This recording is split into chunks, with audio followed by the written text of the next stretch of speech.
नमस्कार दोस्तों, स्वागत है आप सभी का हमारे इस YouTube चैनल में। दोस्तों, श्री रामायण को आज तक हमने, आपने और इस समाज ने श्री राम के दृष्टिकोण से देखा।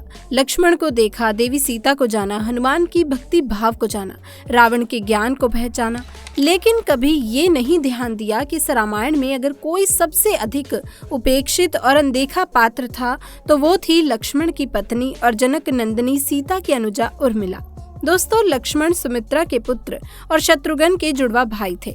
लक्ष्मण और उर्मिला के दो पुत्र थे जिनका नाम था अंगद और चंद्रकेतु। उर्मिला जी को नाग लक्ष्मी या क्षीर सागर का अंशावतार भी माना जाता है। माता उर्मिला को रामायण के मुख्य पात्रों में से एक माना जाता है, परंतु इनका योगदान सीता तुल्य ही माना गया है। तो दोस्तों, स्वागत है आप सभी का। लक्ष्मण के मरने की खबर सुनते ही आखिर क्यों जोर जोर से हंसने लगी उर्मिला? उर्मिला के हंसने का आखिर क्या था रहस्य? दोस्तों, इस वीडियो में आगे बढ़ने से पहले हमारे चैनल को आप अवश्य ही सब्सक्राइब कर लीजिए ताकि ऐसी जानकारी आपको यूं ही हमेशा मिलती रहे। तो दोस्तों, जैसा कि हम सब जानते हैं कि रामायण काल में भगवान श्री राम का 14 वर्ष का वनवास तय हुआ था।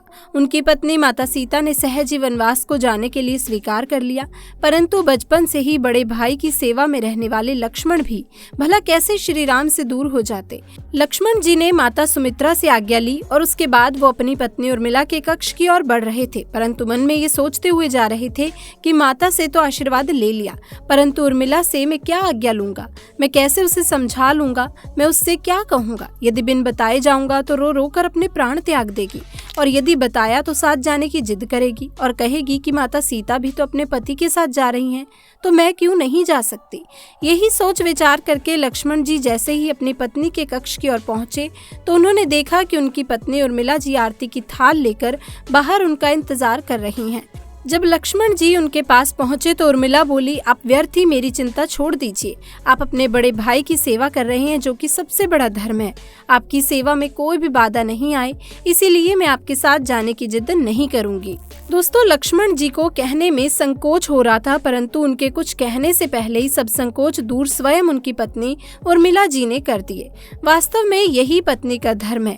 पति संकोच में पड़े उससे पहले ही पत्नी उनके मन की बात को जानकर उसके संकोच से उसे बाहर निकाल दे। अपनी पत्नी उर्मिला का इतना प्रेम देखकर लक्ष्मण जी की आंखें भर आई और उन्होंने उर्मिला जी को अपने गले से लगा लिया।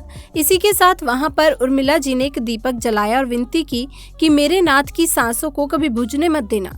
लक्ष्मण जी वहां से चले गए, परंतु 14 वर्ष तक उर्मिला एक तपस्वी की तरह कठोर तप कर रही थी, और वो कठोर तप था नींद का। अब आप बोलेंगे, ये कैसे संभव है?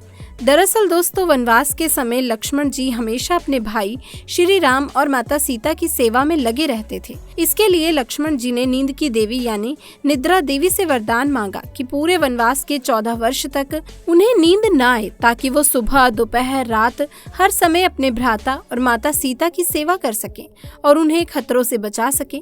नींद की देवी ने लक्ष्मण जी के सेवा भाव से प्रसन्न होकर उन्हें वरदान दिया, लेकिन एक शर्त भी रखी कि लक्ष्मण के बदले उनके किसी चाहने वाले को 14 वर्ष तक सोना होगा। कहते हैं ये कार्यभार स्वयं उनकी पत्नी उर्मिला ने संभाला। 14 वर्ष तक उर्मिला सोती रही। उन्हीं की बदौलत लक्ष्मण जी कभी भी सोए नहीं। दोस्तों, उर्मिला ने जहां एक तरफ दीपक की लौ जलाई रखी तो वहीं दूसरी तरफ गहरी नींद लेती रही। कहते हैं कि लक्ष्मण जी और मेघनाद का जब युद्ध हुआ तब उस समय लक्ष्मण जी मूर्छित हो गए, जिसकी वजह से उर्मिला राज्य भवन में जाग गई थी। दोस्तों, वो वाला प्रसंग तो आप सब जानते ही होंगे, जब हनुमान जी संजीवनी बूटी लेने के लिए हिमालय पर्वत गए थे और उधर से जब पहाड़ लेकर लौट रहे थे तो बीच में उन्हें अयोध्या के ऊपर से गुजरना पड़ा। भरत जी ने राक्षस समझकर उन पर बाण मार दिया और हनुमान जी नीचे गिर गए। जब उन्हें होश आया तो होश आने पर हनुमान जी ने भरत जी को सारी कहानी बताई कि किस तरह रावण पुत्र मेघनाद ने लक्ष्मण जी पर हमला कर दिया। इसीलिए लक्ष्मण के प्राण संकट में हैं और उन्हीं के लिए वो संजीवनी बूटी लेने गए थे। जहां एक तरफ लक्ष्मण जी मूर्छित हुए, वहीं दूसरी तरफ उर्मिला अपनी नींद से उठ खड़ी हुई। बाद में उनकी भेंट स्वयं हनुमान जी से हुई। दोस्तों, लेकिन एक तरफ जहां माता कौशल्या ने ये सब सुना तो उन्होंने कहा कि हे हनुमान, राम से कहना लक्ष्मण के बिना अयोध्या में पैर भी मत रखना।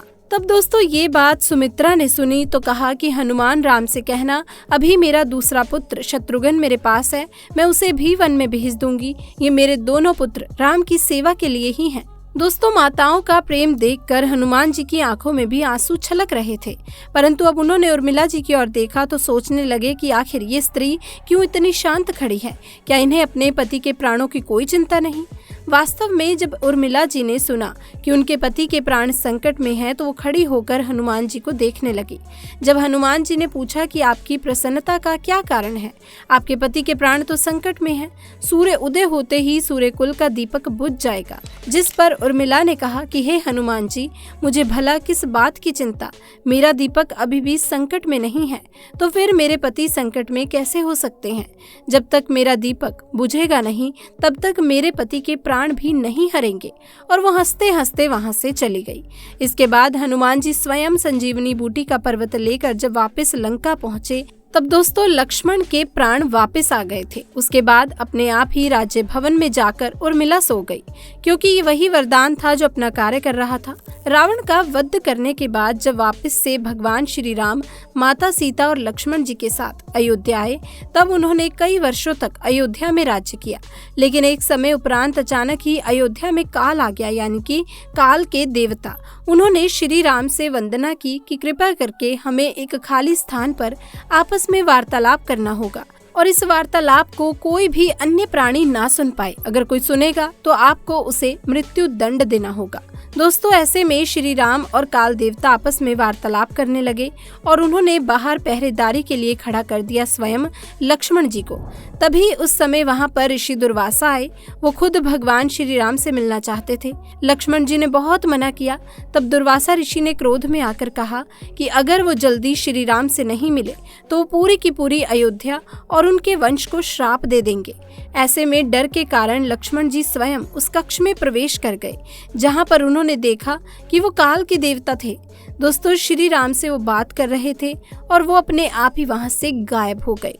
उसके बाद भगवान श्री राम को न चाहते हुए भी अपने भाई यानी कि लक्ष्मण जी को राज्य से निष्कासित करना पड़ा।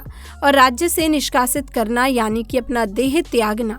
ऐसे में स्वयं लक्ष्मण जी ने जल्द ही राज्य को छोड़कर अपना देह त्याग दिया। जब दोस्तों ये बात देवी उर्मिला जी को पता चली, तब वो जोर जोर से हंसने लगी और हंसते हुए बोली, मेरे पति ने सदैव धर्म का पालन किया। अपने बड़े भ्राता भगवान श्री राम को हमेशा ही उन्होंने पूज्य किया, उनकी सेवा की, माता सीता की भी सेवा की। और आज अयोध्या वासियों को और हमारे वंश को बचाने के लिए उन्होंने अपने ऊपर एक सबसे बड़ा दोष ग्रहण किया और अपना देह त्याग दिया। ये तो मेरे पति ने स्वयं धर्म का ही तो पालन किया है। और ऐसे जोर जोर से हंसते हंसते उर्मिला ने भी दोस्तों अपने प्राण त्याग दिए। तो दोस्तों, अगर आपको हमारी ये खास जानकारी पसंद आई हो तो इस वीडियो को जल्दी से एक लाइक कर दें, अपने दोस्तों के साथ शेयर कर दें। और अगर आप इस चैनल पर पहली बार आए हैं तो चैनल को भी सब्सक्राइब कर लीजिए। मुलाकात होगी और एक नई वीडियो के साथ। तब तक के लिए आप सभी का बहुत बहुत धन्यवाद।